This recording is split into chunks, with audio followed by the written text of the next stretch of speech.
Ilang grupo ng mga rallyista muling nagdaos ng kilos protesta sa harap ng St. Gerard Construction Company sa Pasig City. Mga pulis nakabantay na.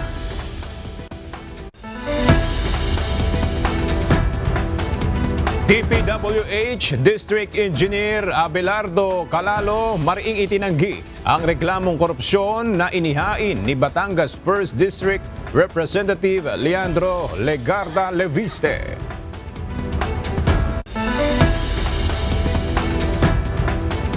Department of Public Works and Highway Secretary Vince Dizon humingi ng dagdag na panahon sa Kamara upang repasuhin ang budget ng DPWH.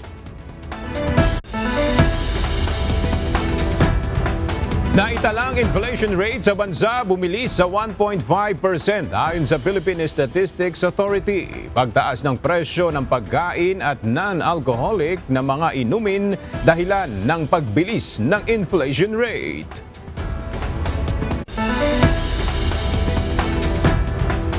Panibagong oil price hike nagbabadyang ipatupad sa susunod na linggo.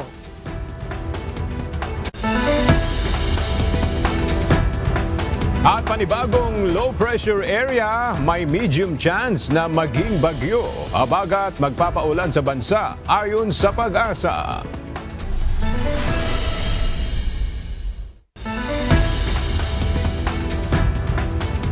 Magandang tanghali mga kasangbahay. Ngayon po ay araw ng Biyernes, September 5, 2025. Tayo po ay sabayang napapakinggan sa Radyo La Verdad 1350, ang UNTV Radio. At una sa mga balita ngayong tanghali.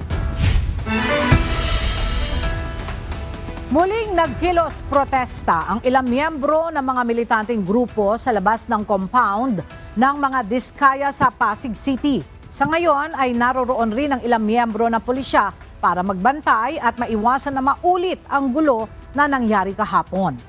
Mula sa Pasig City, ang detalye sa report ni Ivan Alvarez live.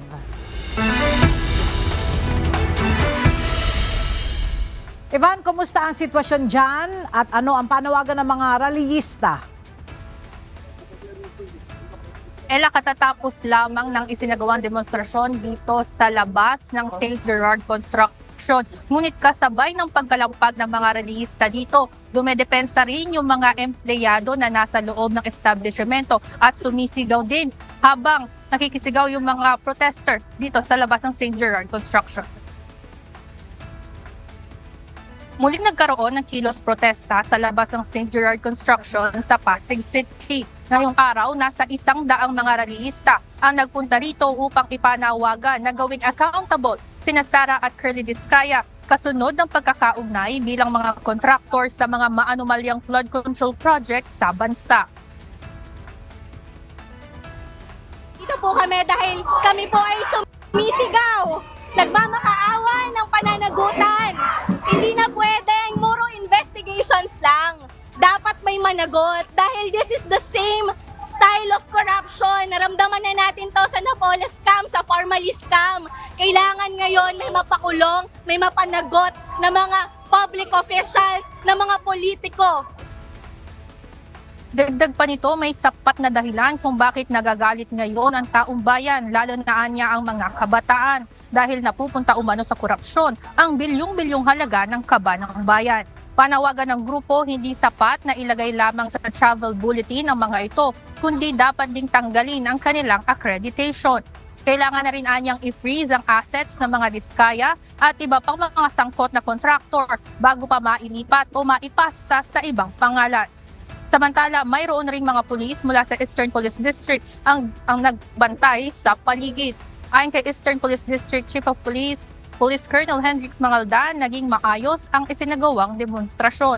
Aniya, normal at conservative deployment o hindi lalagpas sa 100 pulis ang nagbantay dito, habang mayroon ding kinuhang permit ang protest group mula sa City Hall. Pagbibigay linaw nito, ang presensya ng mga pulis sa lugar ay para sa peace and order o upang masiguro na nananatiling mapayapa ang mga isinasagawang demonstrasyon. Ella, pagtitiyak ng Eastern Police District, patuloy silang nakamonitor dito sa paligid kung sakali man na mayroon pang maganap o mayroon pang mga susunod na demonstrasyon na mangyari dito. Yan muna ang update mula dito sa Pasig City. Balik sa inyo dyan, Ella. Maraming salamat, Ivan Alvarez. Tiniyak ng Philippine National Police na ipatutupad nila ang batas. Ito'y sakaling magkaroon na ng mga bayolenteng pagkilos sa gitna ng usapin ng flood control project. Mula sa Camp Crame, may report si Lea Ilagan live. Lea, ano ang direktiba ng PNP sa kanilang mga tauhan na magbabantay doon sa mga isinasagawang rally kaugnay dito sa issue ng flood control projects? Magandang tanghali sa iyo, Aga. Hindi nga mangingimi ang Philippine National Police na arestuhin ang mga lalabag sa batas. Ito'y kung magkakaroon ng bayolenteng pagkilos dahil sa bugso ng damdamin ng mga apektado ng mga pagbaha. Ayon kay PNP Public Information Office Chief Police Brigadier General Randolph Duaño, bagamat kinikilala nila ang karapatan sa malayang pagtitipon, ay hindi magkikibit balikat ang PNP kung mayroon ng nangyayaring paglabag sa batas. Sinabi pa ni Duaño na magbabantay ang mga pulis sa mga pagtitipon para masiguro ang kaayusan at kapayapaan sa anumang pagkilos. Ang pahayag ng pambansang pulisya ay bunsod ng nangyaring pamamato ng putik at pag-vandalize ng mga ralista sa Diskaya Compound sa Pasig.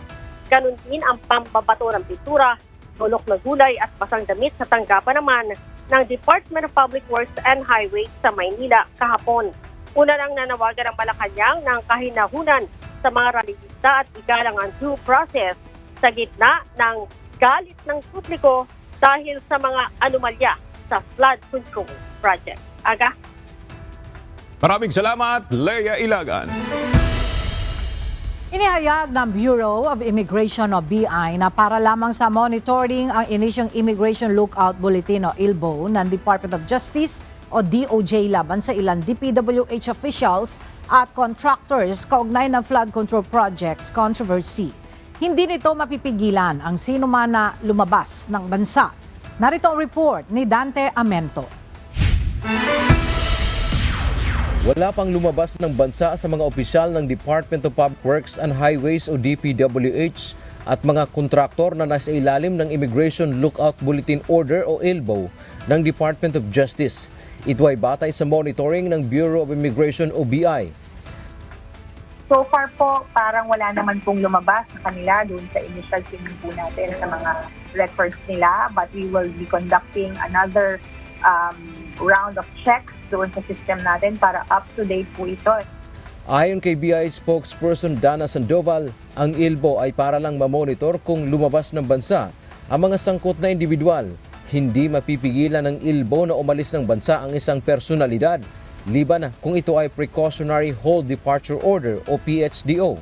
Lookout bulletin po ay ini-issue ng Department of Justice an order to look out or monitor the travel of individuals. In comparison, yung hold departure order po and warrant of arrest are issued by the court.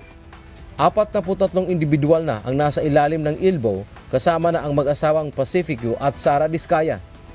Payo ni DOJ Secretary Crispin Rimulya sa mga kasama sa Immigration Lookout Bulletin na huwag silang lumabas ng bansa.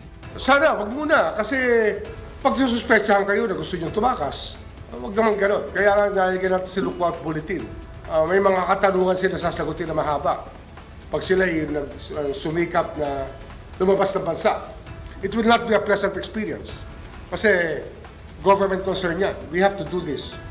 Ayon naman sa abogado ng mga Diskaya, hindi lalabas ng bansa ang kanyang kliyente at haharapin nila ang isyu na ibinabato sa kanila. Ang makakapagpigil lang po sa kanila ay ang hold departure order na inisyu po ng isang korte. Okay? Pero hindi ho ibig po sabihin na sila'y lalabas. Wala ho silang intensyong lumabas ng bansa. Haharapin po nila yan. Sa ngayon ay bumubuo na ng fact-finding team ang DOJ para imbestigahan ang kontrobersyal na flood control projects. Meron kaming magaling dyan na forensic analyst ng financial statements na kukunin para tulungan tayo dito. Taga NBI. Tsaka may anti-graft unit naman ng NBI nating activate para dito. Dante Amento, UNTV, News and Rescue. Diyos ang aming sandigan, serbisyo publiko ang aming pinahahalagahan. Sinisingil ngayon ang pamahalaang lungsod ng Maynila ang nasa halos 100 mga kontraktor ng 315 flood control projects sa lungsod dahil sa hindi pagbabayad ng kaukulang buwis. Ayon kay Manila City Mayor Isko Moreno Domagoso, kabilang dito ang St. Timothy Construction Corporation ng Pamilya Diskaya. Ang detalye sa report ni JP Nunez. Sisingilin ng pamahalaang lungsod ng Maynila ang ilang contractors ng flood control projects sa lungsod na hindi nagbayad ng tamang buwis. Ayon kay Manila City Mayor Isko Moreno Domagoso, mayroong nasa 315 na mga flood control projects sa lungsod ang may issue sa tax. Hawak ito ng nasa halos 100 iba't ibang mga kontraktor ng Department of Public Works and Highways o DPWH. Nasa 255 million pesos naman ang naiwang obligasyon sa tax ng mga kontraktor. Sa ngayon, mayroon ng nasa 8 million pesos na buwis na nakolekta ang Maynila mula sa 9 na kontraktor na pinadalhan ng notice. Nagpapadala na ng notice ang pamahalaang lungsod ng Maynila sa mga kontraktor kaugnay ng kanilang obligasyon sa tax. Kapag hindi sila nagbayad, ibaban sila ng pamahalaang lungsod at sasampahan rin ng kaukulang kaso. Kasama sa mga kontraktor na ito ang St. Timothy Construction Corporation ng Pamilya Diskaya. Nasa 3 billion pesos naman ang proyektong hawak nila. Sa tanong kung bakit naipon ang hindi nabayarang buwis sa lungsod, ito ang tugon ni Mayor Isko. Kasi nasanay sila na walang gobyerno sa Maynila. Maybe nobody went or go after that. Wala siguro talagang pamahalaan na ipinagmalasakit ng kanyang mamamayan. Kaya nagka-laki-laki itong pera na ito. Batay sa local tax code ng Maynila, kailangang magbayad ng 82.5% mula sa 1% ng halaga ng proyekto ang mga kontraktor. Halimbawa, kung 100 million pesos ang halaga ng proyekto, 825,000 pesos ang mapupunta sa buwis ng Maynila. Kailangan muna itong bayaran bago simulan ang proyekto. They don't apply construction and building permit. JP Nunez, UNTV, News and Rescue. Diyos ang aming sandigan, serbisyo publiko ang aming pinahahalagahan.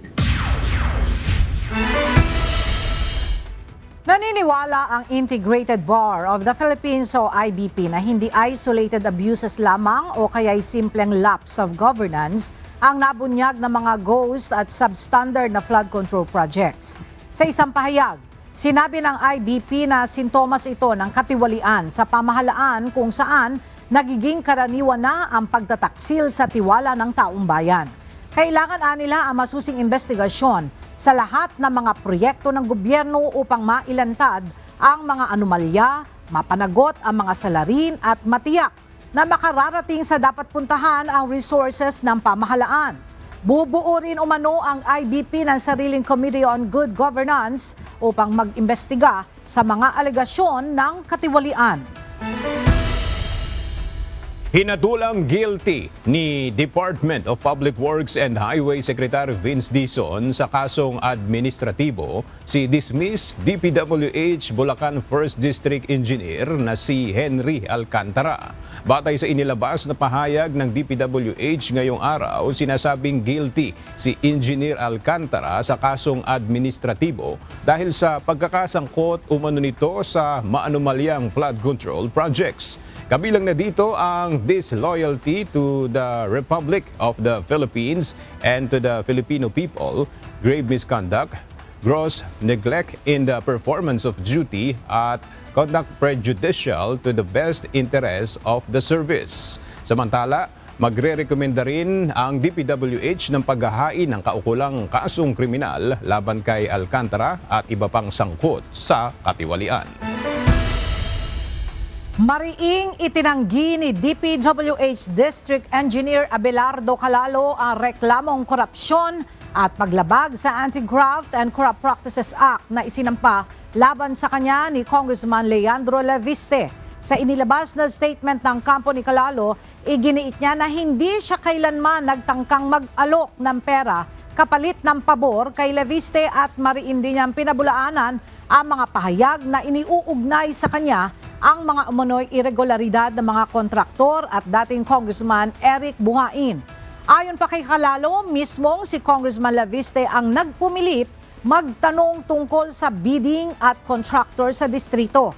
Binigyan din ni Calalo na siya ay biktima ng instigation at hindi ng entrapment at nanawagan ng patas at makatarungang pagtingin sa kaso. 30 business groups sa bansa ang sama-samang nanawagan ngayon sa pamahalaan na magkaroon ng hiwalay at malalimang investigasyon sa umano'y talamak na korupsyon sa flood control projects ng gobyerno. Sa isang pahayag na inilabas kahapon ng Philippine Management Association of the Philippines, iginiit ng grupo ng mga negosyante na dapat maimbestigahan at mapanagot ang mga korap na opisyal hindi lamang sa Department of Public Works and Highways kundi maging ang mga nasa Kongreso. Binigyang diin ang mga ito na dapat maipakulong ang mga tiwaling opisyal at muling mabawi ang ninakaw na pondo sa taong bayan. Sa huli, sinabi ng mga ito na dapat nang itigil ang korupsyon at maawa naman sa mga taong naghihirap. Tiniyak ni House Speaker Martin Romualdez na hindi ko konsintihin ng Kamara ang katiwalian. Sa gitna ito ng mga kontrobersya at ulat ng korupsyon sa mga proyektong kontrabaha ng pamahalaan. Ayon kay House Speaker Romualdez, hindi pa hihintulutan ang katiwalian sa public works, local governance o anumang sangay sa serbisyo ng pamahalaan. Kailangan din anyang imbestigahang mabuti ang mga alegasyon ng irregularidad.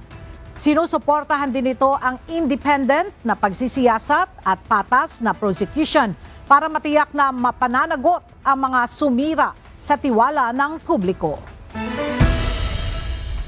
Kasalukuyan pa rin nirerepaso ng bagong talagang kalihim ng Public Works and Highways na si Secretary Vince Dizon ang 2026 proposed budget ng ahensya. Kaya pakiusap ng kalihim sa mga miyembro ng Kamara, bigyan pa ito ng dagdag na panahon para repasuhin at ayusin ang panukalang pondo ng ahensya. Mula sa House of Representatives, kumuha tayo ng update kay Rosa Licoz live. Rosalie, gaano katagal ang hinihinging panahon ni DPWH Secretary Dizon para repasuhin itong 2026 proposed budget ng DPWH? Aga nakita na ni Public Works and Highways Secretary Vince Dizon yung ilan sa mga inconsistency sa panukalang pondo ng Department of Public Works and Highways sa mga susunod na taon. Yung ilan dyan, yung mga proyektong tapos na pero may alokasyon pa rin sa panukalang pondo. Kaya nga humihiling ang bagong talagang kalihim ng DPWH ng 1 linggo para repasuhin ang proposed budget ng DPWH. Pakinggan natin ang pahayag ni Secretary Dizon. Wala ho akong planong mag-present ngayon. Ang sasabihin ko po, hihingi po ako ng panahon kahit 1 linggo man lang, para repasuhin ito at ayusin. At kung kinakailangan, bawasan. Formal ding ginawa ng kalihim ang pakiusap ng humarap sa House Committee on Appropriations ngayong araw. Para sa 2026, 881 billion pesos ang panukalang budget ng DPWH kung saan nakapaloob ang nasa 20,000 proyekto sa buong bansa, kabilang na ang flood control projects. Ayon kay Secretary Dizon, welcome pa rin sa kanya kung iisa-isahin ng mga House member ang DPWH budget inconsistencies na natukoy nila sa kanilang mga distrito. Kasi kailangan ko po talagang malaman. Pwede naman pong ipasa na lang sa amin yon. Kasi nga po, babaguhin pa po natin to. Ang matagal na hearing ay mangyayari kapag naisumiti namin o na-irebisa na natin itong budget na kailangan irebisa. Lagpas alas 11 na nang magsimula ang interpellation o pagtatanong ng mga miyembro ng House Committee on Appropriations sa DPWH Chief. Ang punto naman ni Cagayan de Oro Representative Rufus Rodriguez, Vice Chairperson ng Appropriations Panel, wala namang tatalakaying budget proposal ng DPWH dahil nirerepaso pa nga dahil sa mga natukoy na questionableng items. Sa kabila nito, binibigyan pa rin ng pagkakataon ng mga kongresista na makapagtanong at tukuyin ang mga concern nila kaugnay ng DPWH budget proposal. Samantala, ilang progresibong grupo naman ang nagsagawa ng kilos protesta sa labas ng Kamara bago umpisahan ang budget briefing. Nagkaroon ng tensyon sa pagitan ng mga rallyista at tauhan ng pulisya at nauwi sa batuhan. Giit naman ng makabayan lawmakers na uunawaan nila ang frustration ng mga tao dahil sa matinding katiwalian sa pamahalaan. Hanggang sa mga oras na ito ay nagpapatuloy pa rin yung interpellation ng mga kongresista hinggil dito sa proposed budget ng DPWH kahit kasalukuyan pang nirerepaso ni Secretary Dizon yung kanilang panukalang pondo para sa susunod na taon. Balik sa iyo, Aga. Maraming salamat, Rosalie Coz. Hinamon ni Ako Bicol Party List Representative Alfredo Garbin Jr. si Navotas City Representative Toby Tiangco na kasuhan na lang ang sinasabi nitong nasa likod ng 2025 budget insertions. Idinadawit ng Navotas Representative si Ako Bicol Party List Representative Zaldico sa bilyong pisong halaga umano ng insertions sa 2025 budget. Nagbabalik si Rosalie Coz. Isiwalat sa korte at magsampa ng kaukulang kaso. Yan ang hamon ni Ako Bicol Party List Representative Alfredo Garbin Jr. kay Navotas City Representative Toby Tiangco kasunod ng aligasyon nito sa kapartidong si Representative Zaldico. Si Ko umano ang nasa likod ng bilyong pisong halaga ng insertions sa 2025 budget. Nasa Estados Unidos si Congressman Ko para sa medical treatment ayon sa House of Representatives spokesperson. Pero kung may ebidensya umano si Tiangco sa mga aligasyon nito laban kay Ko, sa tamang forum niya ito dalhin.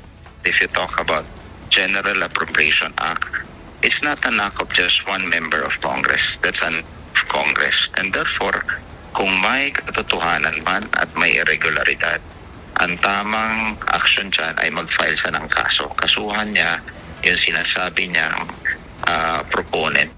Nagpatutsada rin si Garbin kay Tiangco na dapat suriin ito ang sariling distrito dahil sa mga contractors sa nasasakupang lugar nito. Tingin ni Garbin, diversionary tactic ang ginagawa ni Tiangco. Yung mga nananalo sa kontrata doon sa kanyang distrito sa Navotas ay yung St. Timothy, yung Sims Construction na involved ngayon sa mga ghost project. So, mukhang nililihis niya yung issue without looking into his territorial jurisdiction. Pero sagot ni Congressman Tiangco sa hamong kasuhan na lang nito ang sangkot sa budget insertions. Una-una, huwag niya ako sabihan kung anong gagawin ko. Gagawin ko kung anong gusto ko. Gawin nila kung anong gusto nilang gawin. No? Number 2, kung sinasabi niyang malicious insinuations, ganun kamanhid na ba kami? Ibig sabihin, hindi namin nararamdaman yung galit ng tao? Kung hindi ako magsalita, ibig sabihin ba walang issue ng corruption sa Congress? Ako lang ba nagsasabi? Siguro lumabas-labas sila. Makinig sila sa tao. Sobrang nagalit ng tao sa amin. 'Di ba? Sa usapin naman ng contractors sa mga proyekto sa kanilang distrito, itinanggi ni Tiangco na may kinalaman siya sa pamili ng mga kontratista. Hindi naman imposibleng magkaroon sa Navotas, 'di ba? Kasi sabi nga ng presidente, nagtataka siya na sa buong Pilipinas may proyekto itong mga contractor na to. Di ba yung Navotas part ng Pilipinas yun? Di siyempre, posibleng magkaroon. Number 1 yan. Number 2, pero ang maliwanag, never ako nakikialam sa bidding. I don't even ask my DE kung sino yung nanalo. Tinanong din ng kongresista kung may plano itong maghain ng ethics complaint laban sa kapwa kongresistang nasa likod umano ng bilyong pisong halaga ng insertions sa 2025 budget. Anya, masasayang lang ang effort dahil hindi sila mananalo sa botohan. Rosalie Coz, UNTV News and Rescue. Diyos ang aming sandigan, serbisyo publiko ang aming pinahahalagahan. Nakatakdang magsagawa ng state visit sa bansang Cambodia si Pangulong Ferdinand Marcos Jr. at First Lady Liza Araneta Marcos mula September 7 hanggang September 9 ayon sa Malacanang. Nakatakda silang salubungin ang acting head of state at Senate President ng Cambodia. Magsasagawa ng bilateral meeting si PBBM kasama ang Cambodian Prime Minister. Kabilang sa pag-uusapan ang paglaban sa transnational crime at pagpapahusay ng connectivity sa mga sektor ng agrikultura, higher education, tourism at cultural cooperation ng dalawang bansa. Inilabas na Malacanang kahapon ang listahan ng mga regular holiday at special non-working days para sa taong 2026. Batay sa Proclamation 1006, idineklara ng pamahalaan ang February 25, 2026 bilang isang special working day para sa 40th anniversary ng EDSA People Power Revolution 1. Nasa official Facebook page naman ng Presidential Communications Office ang kompletong listahan ng lahat ng holidays sa 2026. Bumilis ang naitalang inflation rate sa bansa para sa buwan ng Agosto ngayong taon.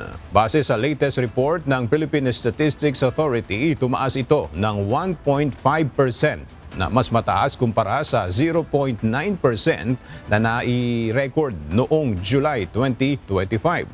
Ang detalye, alamin natin kay Jed Neresina live.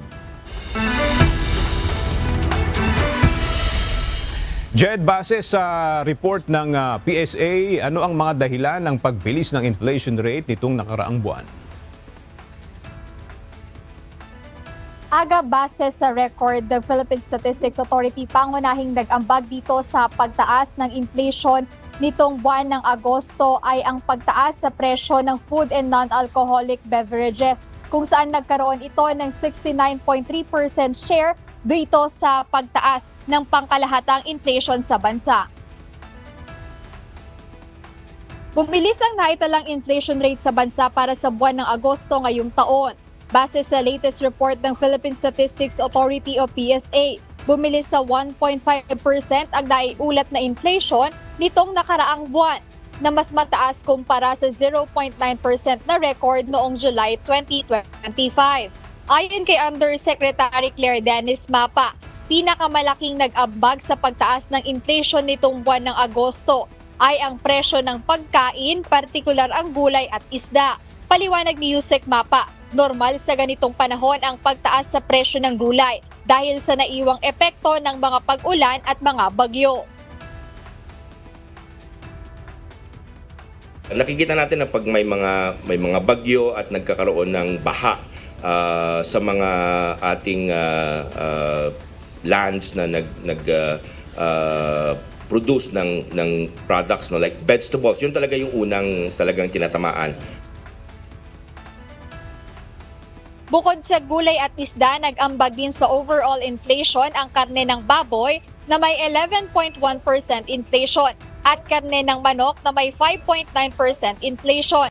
Dagdag pa ni Yusek Mapa na posibleng tumaas pa ang inflation sa mga susunod na buwan dahil sa substantial effects sa inflation ng gulay at isda. Binabantayan din ng PSA ang paggalaw ng presyo pagdating naman sa transport sector at housing, maging ang mga renta sa bahay. Aga paliwanag kanina ng Philippine Statistics Authority na dahil nga panahon ng tag-ulan at maraming bagyo yung dumadaan sa bansa, ay inaasahan na nila yung posibleng pagtaas ng inflation sa mga susunod na buwan dahil malaking share din sa kinocompute nilang inflation rate ay yung mga presyo ng pagkain, particular yung mga gulay, isda at karne ng manok at baboy. So ayan muna update, balik sa inyo Aga. Maraming salamat, Jed Neresina. Abiso sa mga motorista, panibagong oil price hike ang nagbabadyang ipatupad ng mga kumpanya ng langis sa susunod na linggo. Batay sa resulta ng 4 na araw na trading sa international market, maaaring tumaas ng nasa piso at 40 sentimos ang presyo ng kada litro ng diesel. Habang nasa piso naman kada litro ang posibleng maging dagdag sa presyo ng gasolina at 80 sentimos naman sa kerosene. Ayon sa Department of Energy, Oil Industry and Management Bureau, ilan sa mga bagay na nakakaapekto sa muling pagtaas ng presyo ng langis ang sanction na ipinatupad ng US sa Iran at Iraq. Gayun din ang lumalalang airstrike sa pagitan ng Russia at Ukraine. Sa Lunes, i-anunsyo ng mga oil company ang final oil price adjustment na ipatutupad sa araw ng Martes, September 9. Ipinahayag ng Department of Health na kinakailangan ng dagdag na 1 billion pesos sa pondo nito para ganap na maipatupad ang Universal Healthcare Law. Sa kasalukuyan din, ayon sa DOH, 60% sa kabuuang gastusin sa pagpapagamot ang galing sa sariling bulsa ng mga nagkakasakit na Pilipino, mas mataas kaysa sinasagot ng pamahalaan. Ang detalye sa ulat ni Rosalie Coos. Nasa 320.5 billion pesos ang panukalang pondo ng Department of Health o DOH para sa 2026. Subalit ayon kay Health Secretary Ted Herbosa, nasa 1 bilyong pisong halaga pa ang kakailanganing maidagdag sa ahensya para tuluyang maipatupad ang Universal Healthcare Law, ang batas na naglalayong bigyan ng access ang lahat ng Pilipino sa dekalidad at abot kayang halaga ng health services. Ginawa nito ang pahayag sa budget deliberation ng House Committee on Appropriations. Nag-estimate yung mga health economists as to how much the Department of Health needs annually to fulfill itong universal healthcare. At ang figure na binigay nila ay 450 billion pesos annually. So ako, nakikita ko malapit na po tayo doon. Nasa 320 billion tayo. Siguro another 100 billion could actually help. Panukala naman ni House Deputy Minority Leader at ACT Teachers Party List Representative Antonio Tino. Sa halip na paglaanan ng bilyong pisong pondo ang kontrobersyal ngayong flood control projects, ilaan na lang ito sa sektor ng kalusugan. Ito ay lalo na't nanggagaling pa sa kita ng mga ospital mula sa outpatients at mga pasyente sa private rooms ang ginagamit para sa zero balance billing policy ng DOH. Kung ilalagay ito, libre na ang outpatient sa mga government hospitals, napakalaking ginhawa po ito sa mamamayang Pilipino. Hindi tulad nung, sasabihin, do I have to say it, yung flood control na taon-taon ay ganun kalaki ang nilalaan pero alam nyo na, di ba? Oh. So, kaya po, mag-propose po kayo. Ngayon po ang pagkakataon. Lalo pa at under scrutiny po ang napakalaking pondo na nilalagay sa infrastructure na hindi pinakikinabangan. Hindi naman direktang masagot ng kalihim nang tanungin ito sa specific goal ng kagawaran para mapababa pa ang halaga ng inilalabas na salapi mula sa sariling bulsa ng mga nagkakasakit na Pilipino. Sa kasalukuyan, 60% ang sinasagot ng mamamayan at 40% lang ang suporta ng pamahalaan batay sa pag-aaral. Kailan niyo po masasabi sa amin na magiging fully operational ang Universal Healthcare Law? Ang parameters po, Mr. Chair, is that at least yung out-of-pocket expenses ng citizens bumaba to only 20%. Ngayon po, nasa 60% pa ang sa Filipino according to the PIDS studies. I think if we increase the budget, our doctors and healthcare workers will be ready to implement universal health program for all Filipinos. Rosalie Coz, UNTV News and Rescue. Diyos ang aming sandigan, serbisyo publiko ang aming pinahahalagahan. Tinawag na fake news ni House of Representatives spokesperson Attorney Princess Abante ang alegasyon ni Acting Davao City Mayor Baste Duterte sa Statement of Assets, Liabilities and Net Worth o SALN ni Speaker Martin Romualdez. Hinamon ni Duterte ang House Committee on Appropriations na imbestigahan ng SALN ni Romualdez na lumobo umano mula 200 million pesos noong 2022 sa 3 billion pesos ngayon. Ayon kay Attorney Abante, walang basehan, gawa-gawa lamang at fake news ang alegasyong ito ni Duterte. Pinuna rin ito ang anyay matinding pagkukunwari ng acting Davao City Mayor na nananawagan ng transparency, samantalang kilala naman ang mga Duterte na hindi nagsasapubliko ng kanilang SALN. Dagdag pa ni Abante, isinusumite alinsunod sa batas ang SALN ni Speaker Romualdez. Kinumpirma ng Department of Foreign Affairs na walang Pilipinong nasawi sa nadiskaril na tren sa Lisbon, Portugal. Ayon ito kay DFA spokesperson Angelica Escalona. Patuloy naman aniyang imomonitor ng Embahada ng Pilipinas sa Lisbon ang development ng insidente. Nasa 17 ang nasawi at nasa 21 naman ang sugatan sa nasabing insidente. Formal na binuksan ngayong araw ang bagong President Corazon Aquino General Hospital sa Baseco sa lungsod ng Maynila.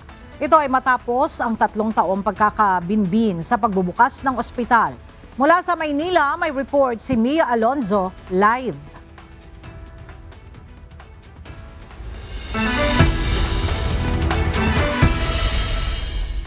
Mia, ano-anong medical services ang meron dyan sa bagong bukas na ospital sa Baseco?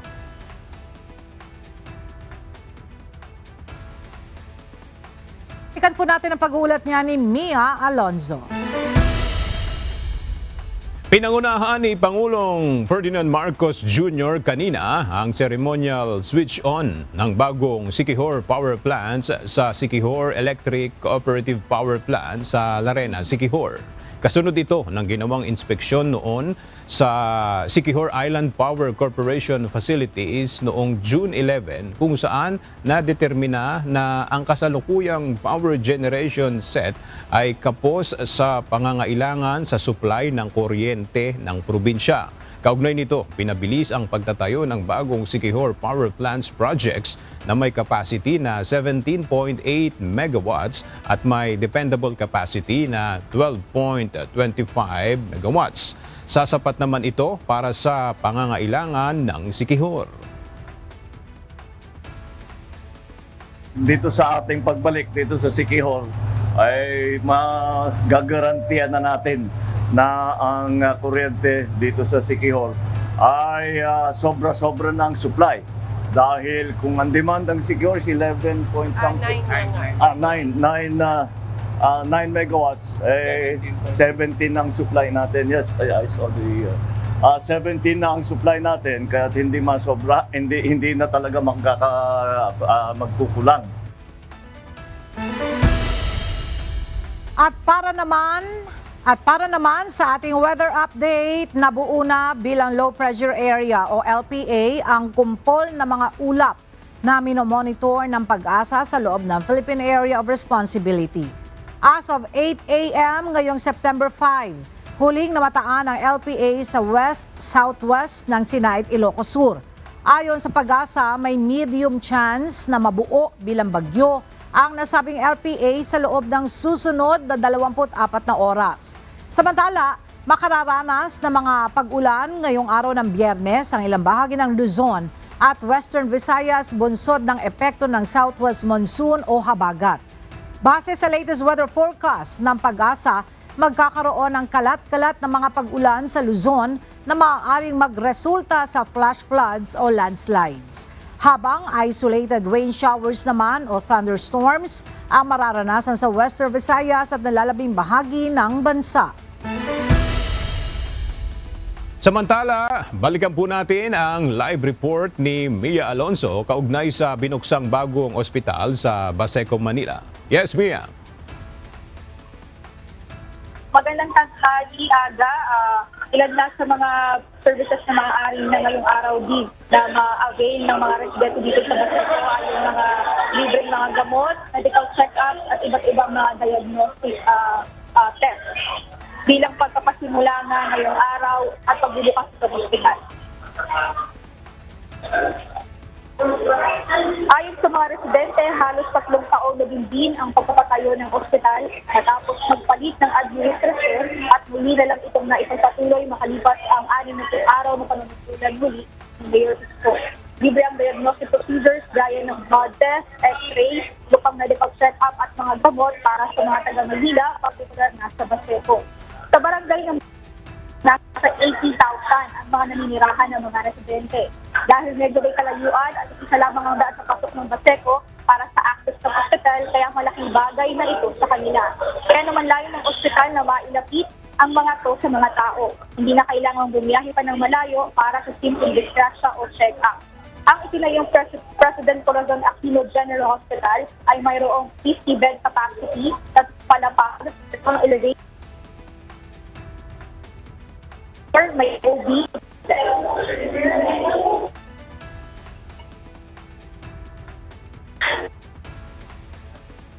Maraming salamat, Mia Alonzo.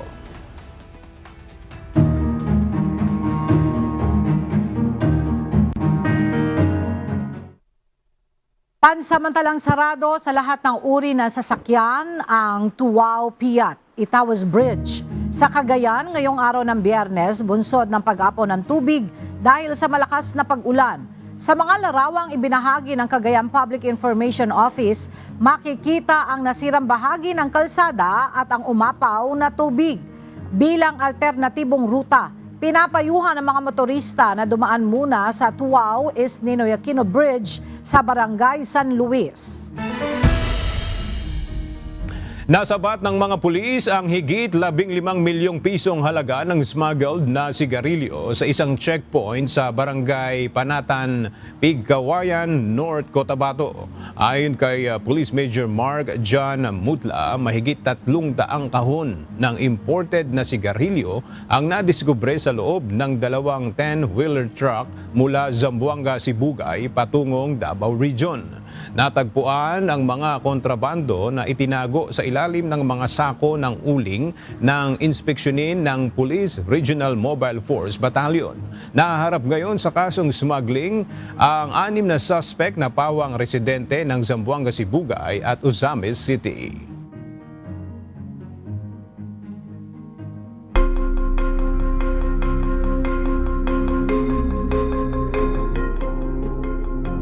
Inaresto ng mga otoridad sa Indonesia ang co-founder ng kumpanyang Gojek at dati ring Minister ng Education and Culture ng Indonesia na si Nadiem Anwar Makarim dahil sa manoy 6.5 billion na korupsyon kasunod ng pagbili ng Google Chromebook laptops para sa mga paaralan.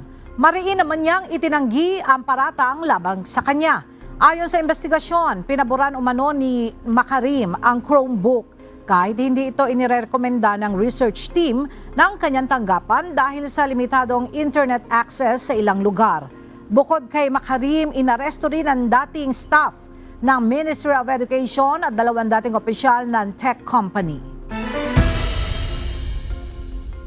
Naglabas si US President Donald Trump ng executive order para tawagin ang Department of Defense bilang Department of War, bilang secondary title nito. Sa ilalim ng kautusan, maaari nang gamitin ni Defense Secretary Pete Hegseth ang titulong Secretary of War habang pinag-aaralan ang mga hakbang para gawing permanente ang pagbabago ng pangalan ng ahensya. Giit ng White House, mas malinaw umanong nagpapakita ng lakas at kahandaan ang bagong pangalan kumpara sa defense na nakatuon lamang sa depensa.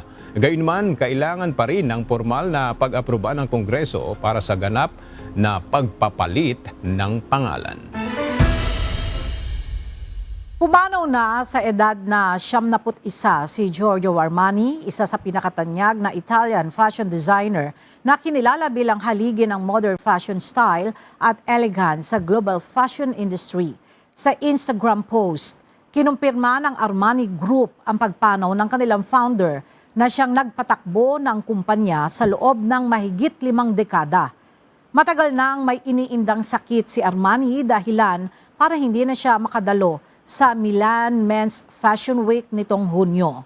Ilan sa mga kilalang personalidad na nagbigay pugay sa fashion icon ay sina Donatella Versace, Julia Roberts, Russell Crowe at maging si Italian Prime Minister Giorgia Meloni. Nakatakdang buksan ang funeral chamber sa Milan ngayong weekend para sa publiko habang pribadong gaganapin ang kanyang libing sa Lunes.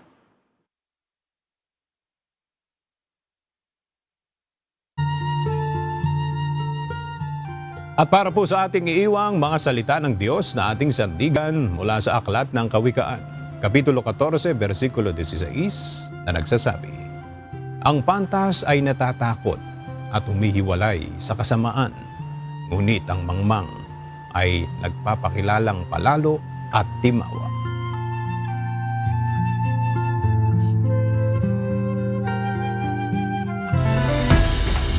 At yan ang mga balita ng aming tinutukan at inaksyonan dahil sa aming pagbabalita, una ang pagkalinga sa kapwa. UNTV C News, may balita saan mang panig ng daigdig.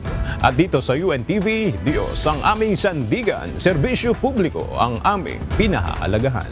Magandang tanghali at Happy Weekend!